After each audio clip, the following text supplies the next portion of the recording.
আসসালামু আলাইকুম। আজকের আন্তর্জাতিক সংবাদে স্বাগতম। আমি আয়শা, জানাচ্ছি গুরুত্বপূর্ণ কিছু আন্তর্জাতিক সংবাদ। শুরুতে জানিয়ে দেব, লেবানিজ সেনাবাহিনীকে ইসরায়েলের বিরুদ্ধে যুদ্ধে প্রস্তুত। এরপর জানিয়ে দেব, নিউ ইয়র্কের মেয়র নির্বাচনে যে কারণে এগিয়ে মামদানি। আরও জানিয়ে দিব, নিজেদের যত কেলেঙ্কারিতে বিব্রত ব্রিটিশ রাজপরিবার।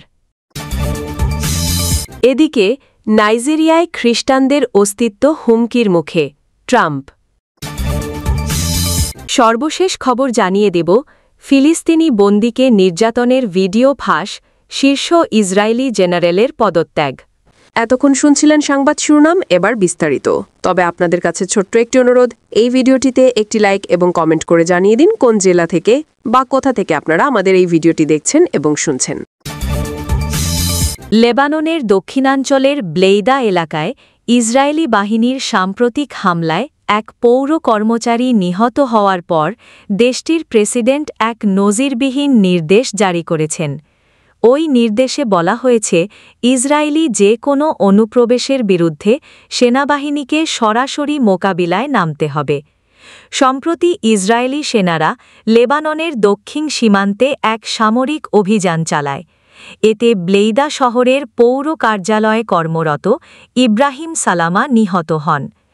এর পরপরই ইসরায়েলি যুদ্ধবিমানগুলো দক্ষিণ লেবাননের বিভিন্ন এলাকা বোমাবর্ষণ করে। তেল আবিবের দাবি, তারা নাকি হিজবুল্লাহ সংশ্লিষ্ট অবকাঠামো লক্ষ্যবস্তু করেছে। নিউ ইয়র্ক সিটির আসন্ন মেয়র নির্বাচনে এখন সবচেয়ে বেশি আলোচনায় ডেমোক্র্যাটিক সোশ্যালিস্ট প্রার্থী জোহরান মামদানি।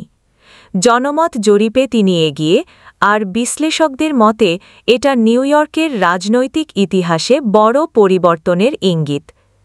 জুনের ডেমোক্র্যাটিক প্রাইমারিতে তার অভূতপূর্ব জয় দেখিয়ে দিয়েছে প্রথাগত রাজনীতির প্রতি মানুষের আস্থা কমছে। বিশেষ করে ২০২৪ সালের জাতীয় নির্বাচনে ডেমোক্র্যাটরা হোয়াইট হাউস ও কংগ্রেস হারানোর পর অনেকেই নতুন নেতৃত্ব খুঁজছে।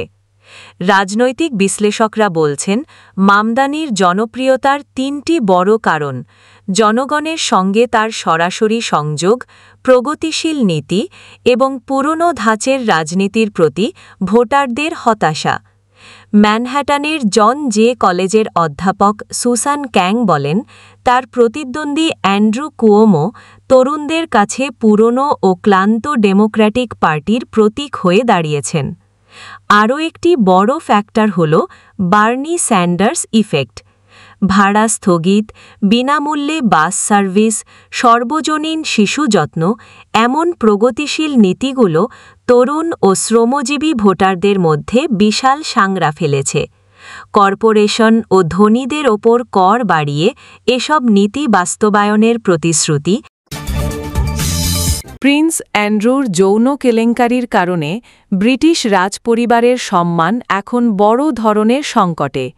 তবে ইতিহাস বলছে, রাজপরিবারে এ ধরনের বিতর্ক নতুন কিছু নয়। দীর্ঘ সময় ধরে পরকীয়া, বহুগামিতা ও সমকামিতা নিয়ে নানা কেলেঙ্কারি রাজপরিবারকে বারবার বিব্রত করেছে এবং ব্রিটিশের সমাজ ও রাজনীতিতে প্রভাব ফেলেছে। সম্প্রতি জেফ্রি এপস্টেইনের সঙ্গে সম্পর্কের জেরে প্রিন্স অ্যান্ড্রুকে তার রাজকীয় পদ ও দায়িত্ব ছেড়ে দিতে হয়। এমনকি রাজা তৃতীয় চার্লস তাকে রাজপ্রাসাদ থেকেও বিতাড়িত করেছেন। কিন্তু রাজা নিজেও বিতর্কের বাইরে ছিলেন না। ১৯৮৯ সালে প্রিন্সেস ডায়ানার সঙ্গে বিবাহিত জীবন চলাকালেই চার্লস জড়িয়ে পড়েন রানী ক্যামিলিয়ার সঙ্গে পরকীয়ায়। পরে ১৯৯৩ সালে তাদের অন্তরঙ্গ ফোনালাপ ফাঁস হলে পুরো ব্রিটেনে তোলপাড় শুরু হয় এবং শেষ পর্যন্ত চার্লস ও ডায়ানার বিবাহ বিচ্ছেদ ঘটে। প্রেমের কারণে বিতর্কে জড়িয়েছেন অন্য সদস্যরাও।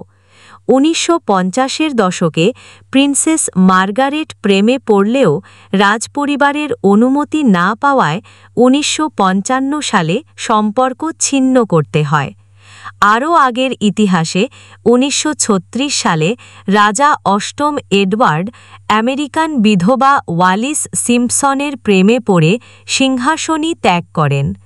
এমনকি রাজা দ্বিতীয় এডওয়ার্ডও স্ত্রীকে ধোঁকা দিয়ে নাইট পিয়ার্স গ্যাভেস্টনের সঙ্গে সমকামিতায় জড়িয়ে বিতর্ক সৃষ্টি করেছিলেন।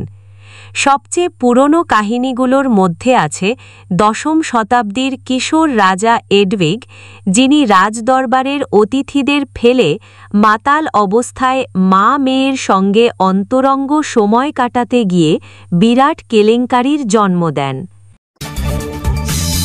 নাইজেরিয়ায় খ্রিস্টানদের ওপর ব্যাপক সহিংসতা চলছে বলে অভিযোগ তুলেছেন মার্কিন প্রেসিডেন্ট ডোনাল্ড ট্রাম্প। সেই সঙ্গে তিনি দেশটিকে ধর্মীয় নিপীড়নের নজরদারি তালিকায় অন্তর্ভুক্ত করার ঘোষণাও দিয়েছেন। খবর আল জাজিরার।